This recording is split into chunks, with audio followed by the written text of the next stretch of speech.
po, po, po, po. Tu, tu, tu, tu, tu, tu, tu, tu. C'est nous les chevaliers. Ben, je sais pas, les chevaliers de la table ronde, je sais pas quoi. Il y a un truc que j'ai raté, je le dis avant de dire bonjour à tout le monde, j'y pense. Il y a un truc que j'ai raté parce que je vivais pas en France, mais qui a été un gros succès. J'apprends ça au fil des ans. C'était une série qui s'appelait Camelot, Camelot, comme ça, et que j'ai complètement zappé. Je j'ai vraiment aucune culture par rapport à ça. Je sens que ça fait partie de la culture française. Beaucoup de personnes ont regardé, ont apprécié les gags qui ont été joués, et je vois qu'on en parle. Et moi, je suis toujours à l'as lorsqu'on parle de ça parce que j'ai jamais vu. Et je me dis qu'un jour, il faudrait que je regarde cette série qui s'appelait Camelot parce que je connais pas du tout. Mais et j'ai découvert son acteur principal et son réalisateur qui s'appelait Alexandre Astier. Et il est bon, il est bon, hein, il est bon. Alors je l'ai pas vu dans cette série, mais je l'ai vu après. Il a beaucoup d'humour et j'ai vu son truc sur, c'était Beethoven ou Bach, je sais plus, ou Mozart, je sais plus, c'était excellent. Et je me dis qu'un jour il faudrait que vraiment je rattrape mon retard et que je vois cette série qui s'appelait Camelot et il paraît même qu'il va y avoir un film. Parce que là, quand n'importe quel Français me parle de ça et tout le monde rit autour de la table, moi, je comprends rien. Enfin bref. Salut à tous ceux et toutes celles qui regardent le replay, c'était la petite aparté du début. Merci de regarder ces 20 et quelques minutes de l'épisode 65 du meilleur est à venir. Une petite dose de bonne humeur, un bon moment à passer ensemble, peut-être quelques informations intéressantes.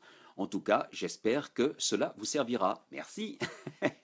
Au revoir. Non, c'est pas encore. Et je salue également tous ceux qui sont en direct, qui nous rejoignent maintenant. Alors, attends, qui est-ce qui est là? Je vois pas trop. Manon, Maribo, salut. Vous allez bien? Les imbrisables, c'est vous, c'est nous, etc. Donc aujourd'hui, c'est ça. Voilà la ville de France où nous allons aller. Si l'un d'entre vous ou l'une d'entre vous découvre le nom de la ville, je lui offre un de mes livres. Eh oui. Et il faut le dire avant que j'en parle. C'est dans cette ville que nous irons aujourd'hui pour parler de l'histoire du jour. Une histoire toujours intéressante, évidemment, c'est normal. Et il y a plein de choses qui se passent en France, comme dans le monde d'ailleurs. Et je n'ai que l'embarras du choix pour choisir des belles histoires. On a beau voir à la télévision et à la radio des choses tristes, moroses, des morts, etc. Bon, il y en a, et il faut aussi en parler, il ne faut pas se voiler la face. Il y a aussi des bonnes choses qui se passent dans le monde, des belles choses, des belles histoires. Et moi, j'aime bien les partager. Un petit mot quand même sur le sponsor. Le sponsor du jour, le sponsor de la semaine même, l'auto-sponsoring, allons-y, le huitième sens. J'espère que tout le monde l'a acheté maintenant. J'espère que tout le monde a partagé et continue à partager tout ce week-end parce que ce week-end, on continue à un prix très très très doux, 99 centimes, donc allez-y, hein. Soutenez-moi, ça me fera plaisir et ça m'aidera à manger aussi, à vivre, n'ayons pas peur des mots. Pour l'instant, ça se passe très bien, comme quoi le travail, ça paye. Le travail, ça paye. Votre travail paye, je devrais dire, parce que vous y êtes pour beaucoup. Je crois que je dois être dans les 14 ou 15e dans le top 100, donc c'est génial. Continuez, on va essayer, on va rentrer dans le top 10, j'espère. Et si on rentre dans le top 10, c'est champagne à la maison. Je vous montrerai la bouteille lundi si on rentre dans le top 10. D'accord? Le huitième sens, si vous ne l'avez pas encore acquis, achetez-le sur Kindle, sur Amazon et partagez. J'ai mis plusieurs pubs, vous avez dû les voir passer. N'hésitez pas à partager ces pubs sur votre fil Facebook ou Twitter, etc., etc., sur Google Plus aussi, même si c'est moins populaire. Ça sera super sympa de votre part. Voilà, c'est fini pour le sponsor du jour, mais d'une efficacité redoutable, hein, vraiment. Je vais faire un spécial lundi, je pense. On va voir ce que ça va donner ce week-end, mais l'efficacité de vos partages et beaucoup de respect. J'ai beaucoup de respect et je vous expliquerai pourquoi lundi plus en détail parce que là, on va attendre que le week-end se passe pour voir comment ça se tourne.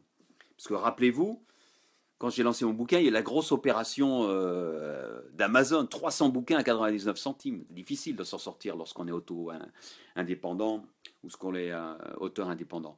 Et ceux qui sont écrivains ou écrivaines le savent, hein, comme moi c'est difficile. Donc c'est pour ça que peut-être que j'en parlerai un petit peu pour vous expliquer ce qui s'est passé exactement. Mais avant ça, on a quelques petites choses sympathiques qui sont passées sur les réseaux sociaux. Puisque tu es là, Maribo, on va commencer par toi. C'est bien toi qui as partagé. Alors, attends, où est-ce que c'est? Ah, mais je t'ai perdu. Ah, elle est super celle-là. Il n'y a pas de commentaire, il y a juste à regarder. Et vous allez comprendre. Merci Maribo, c'est super. C'est bon? Tout le monde a compris? Il n'y a pas besoin que j'explique? Dites-moi hein, s'il faut que j'explique. Hein. Alors, vous passez votre code de la route. Voici le signal, voici la route. Qu'est-ce que vous faites? Je tourne à gauche. Oui. Je voudrais vraiment savoir où ça se trouve, ça. Dans quelle ville ou dans quel département. Si c'est en France, je pense que c'est en France, hein, parce que ça m'a tout l'air d'être un panneau de style français ou européen. J'aurais vraiment aimé savoir où ça se trouve, ça, parce que c'est quand même quelque chose. Ah ouais, ouais. Merci Maribo, elle m'a bien fait rire celle-là. Et sinon, Richard aussi a partagé un autre panneau, mais alors dans un style différent. Vous allez voir, c'est pas mal non plus. C'est un panneau, alors une indication, hein, faut faire attention. Salut Emmanuel, tiens, tu vas bien? À Christian hier dans l'épisode 64 en soulignant ton activité radio il y a 30 ans dans cette région. Eh oui, oui, c'était pas hier, hein? Mais ça m'a fait plaisir de revoir la vidéo parce que bien sûr je connais tous les villages et toutes les petites villes. Hein. J'y suis passé, on a fait des soirées aussi les samedis soirs là-bas, donc ça faisait plaisir de revoir tous ces noms-là que je suis jamais retourné. Hein. Bon, allez, et ce panneau, le voici. Regardez-moi ça. Est-ce qu'il y a des volontaires? Oh, ça, elle est mauvaise. Ah là là là là.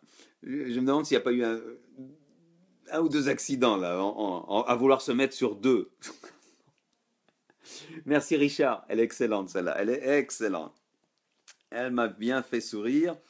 Une autre qui est passée, on va plus parler de politique maintenant. On va parler de politique et de politiciens, de gauche, de droite. Regardez ça si c'est pas joli ça. Ça résume toute la politique en France en gros en ce moment. On va la remettre à l'endroit, voilà. Résumons la politique. L'aile gauche et l'aile droite appartiennent au même vautour. Mieux vaut en rire. Non mais c'est vrai. Eh ouais.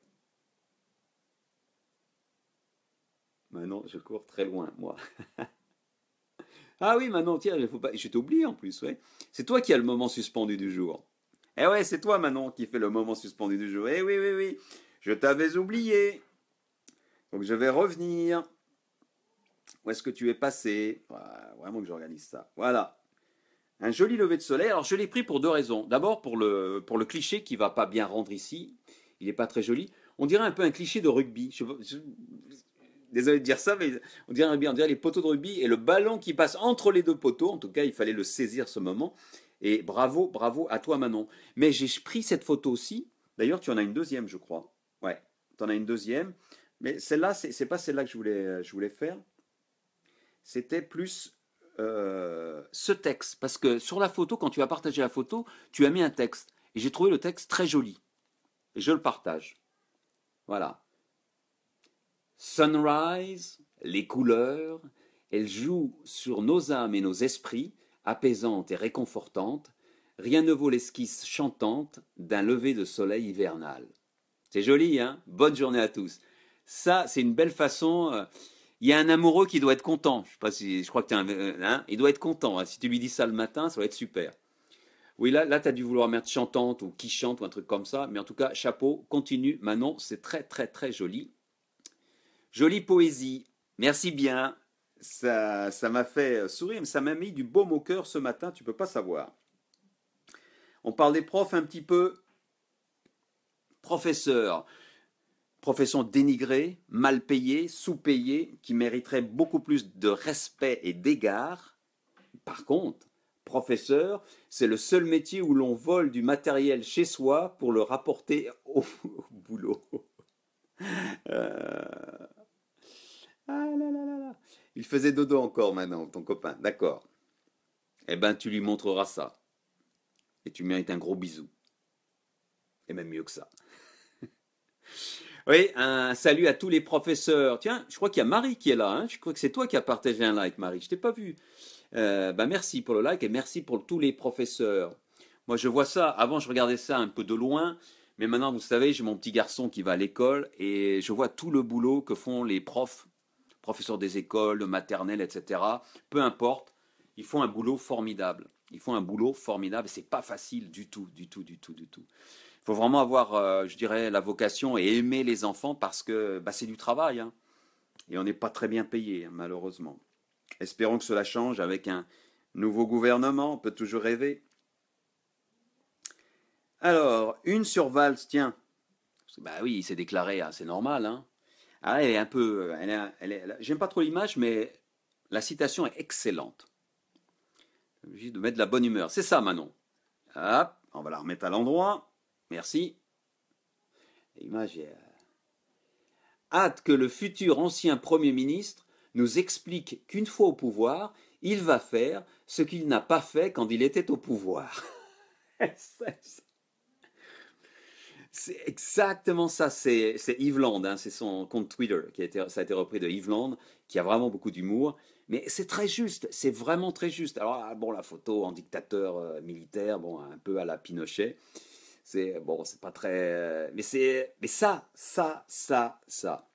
Pour ça, il doit pas passer, Valls. Il doit pas passer. Il a rien fait, il a rien pu faire. Il va pas faire quelque chose de nouveau. C'est comme Fillon, Premier ministre pendant 5 ans. On a vu le résultat. Et maintenant, en tant que président, oui, j'ai trouvé, je sais, j'ai eu l'illumination, j'ai tout compris. Soudainement, non, il faut des personnes nouvelles, des gens qui apposent des choses nouvelles, différentes, ou alors des actions différentes. Je vous l'ai dit, je vais voter pour une action, pas pour une personne. Tiens, vous voulez qu'on se fâche un petit peu? Allez, on se fâche un petit peu. Il y a une personne qui ne s'est pas déclarée, mais si elle se présente, je vote pour elle.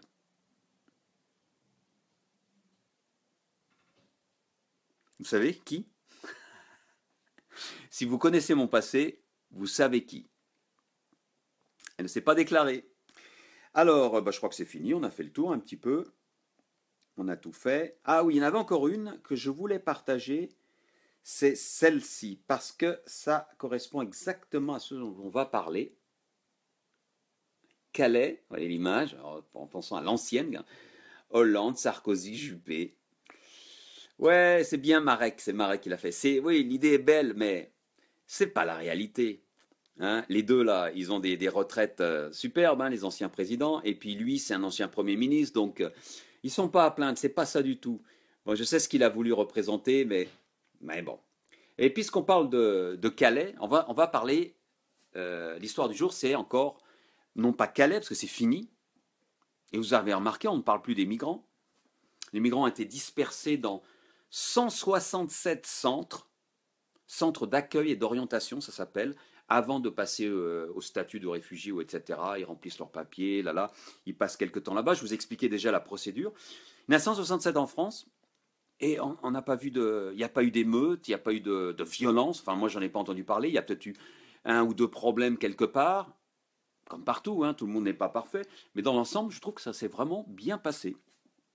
Alors, on s'attendait à des bagarres, etc.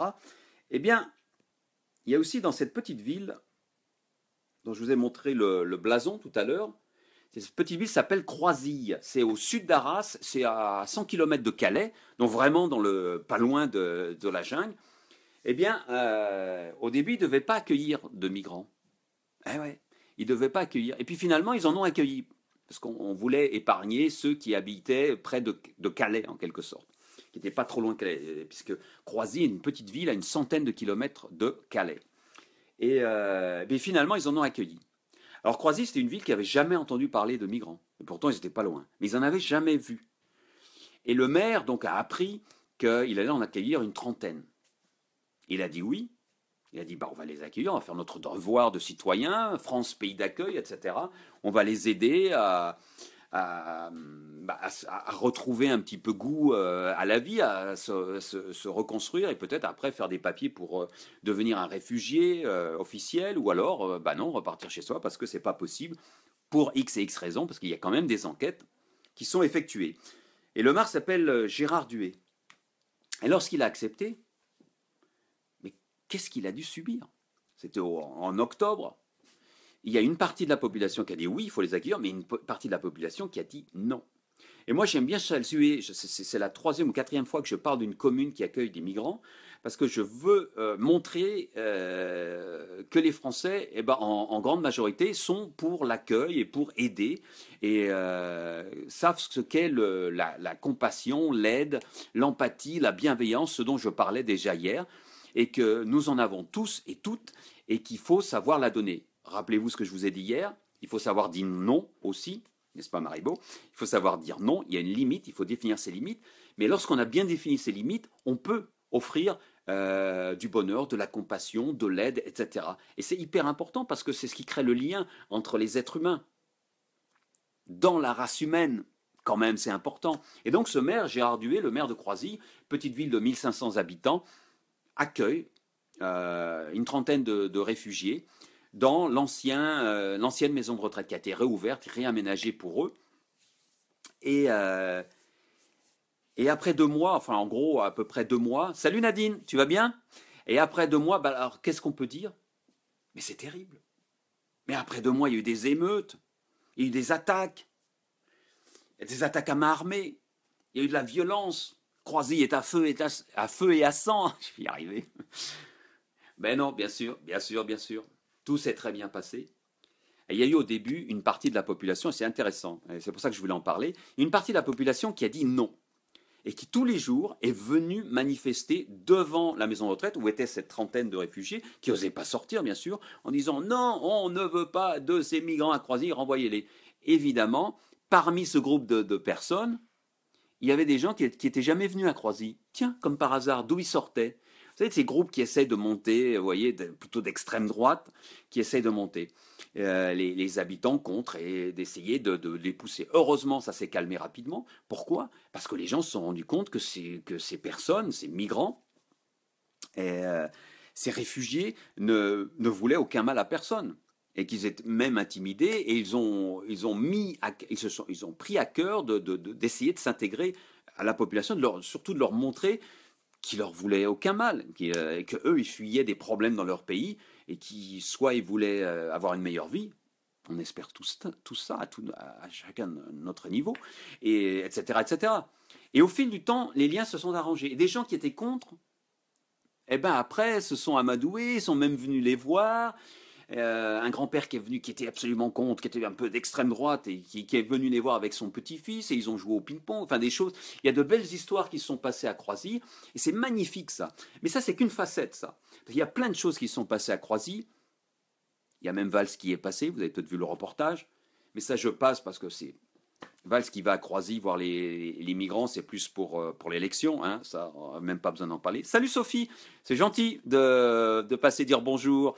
Et donc voilà. Mais à Croisy, il y a eu d'autres histoires. Alors il y a une histoire entre autres, alors je vais vous en raconter deux très vite parce que moi elle me touche, et c'est ça la vie, c'est ça le cœur de l'être humain.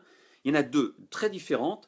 Et si ça vous ennuie, c'est pas grave, vous pouvez arrêter, vous pouvez ailleurs. Mais ça me tient à cœur de les raconter.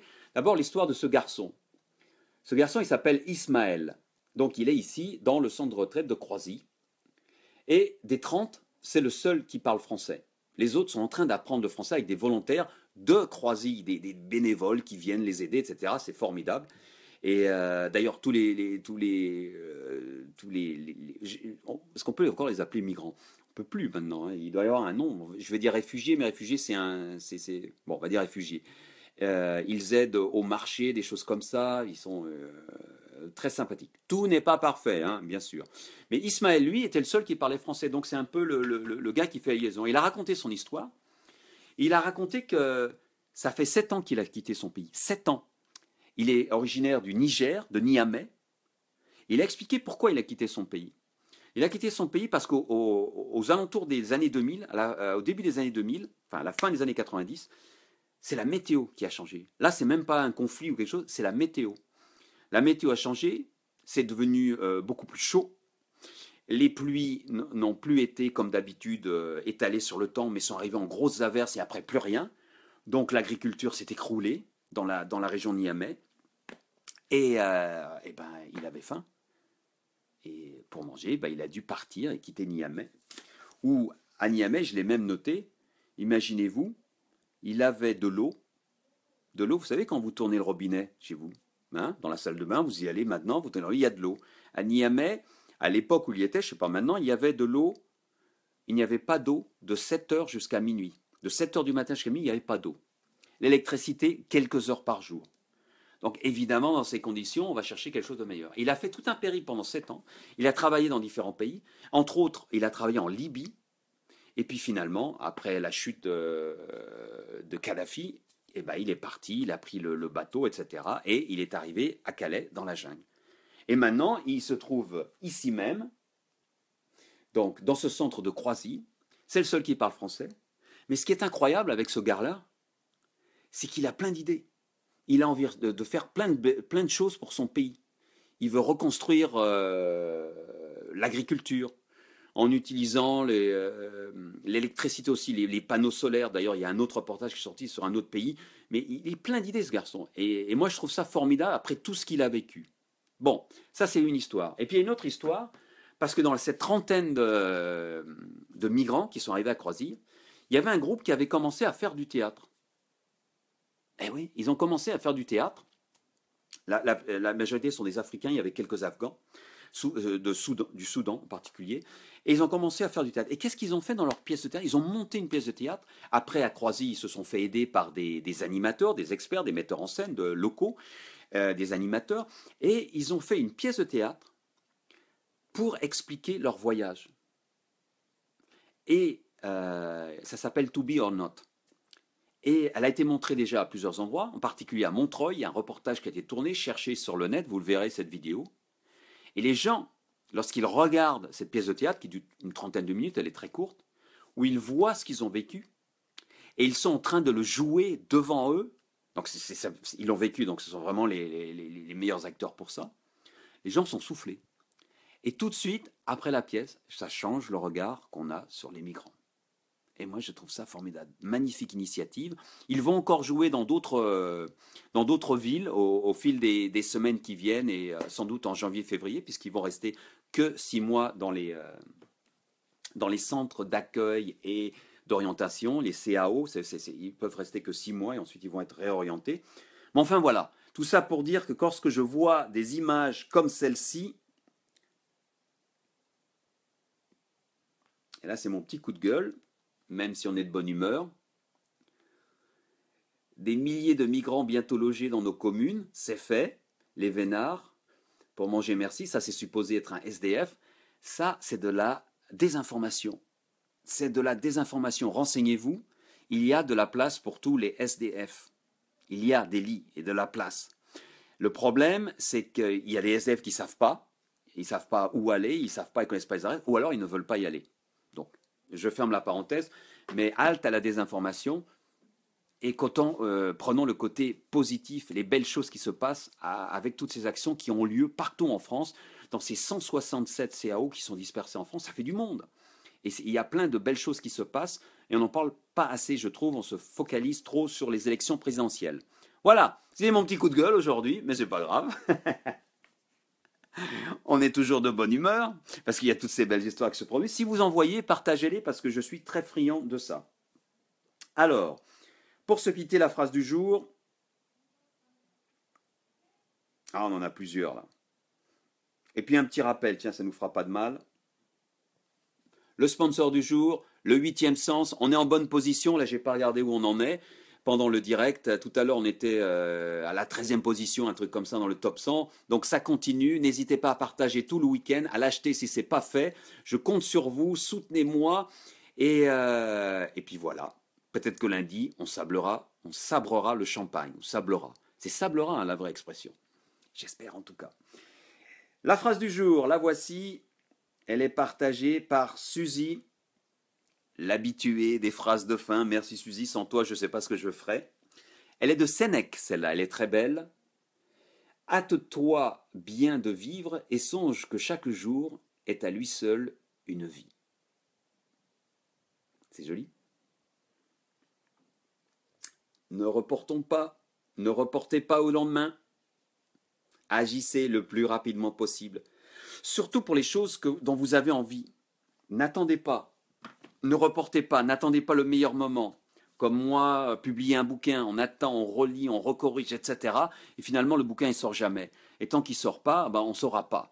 Quelles que soient vos actions, etc. As-tu un sabre pour le champagne si besoin? Oui, j'en ai un. Il y a très longtemps, je faisais ça au sabre. Et c'est vrai, j'ai eu une autre vie. Mais j'ai blessé personne avec mon sabre, il n'y a pas de souci. Donc voilà, il ne faut pas oublier ça. C'est très important. Vivez chaque vie. Ce week-end, faites quelque chose que vous avez vraiment envie de faire. Ça n'a pas besoin de coûter cher. Mais au moins, mettez-vous de la joie dans le cœur. Car lorsque vous avez de la joie dans le cœur, vous êtes à même de le partager avec d'autres. Et rappelez-vous une chose, nous sommes, vous et moi, les... Vous savez ce fameux mot qui n'existe plus dans la langue française, retiré par l'Académie française? Eh bien nous, on est des rebelles. Nous sommes les imbrisables. Bon week-end à vous tous. Merci en tout cas d'avoir suivi jusqu'à maintenant. Et ben on se retrouvera lundi. On sera l'épisode, ça sera l'épisode 66, dites donc. Allez, bon week-end. Profitez bien. Eh oui, j'ai raté le bouton. Mais le bouton stop, il est là. Cette fois-ci, c'est la bonne. Hein. Encore un petit mot. Imbrisable, c'est ça Manon. Bravo.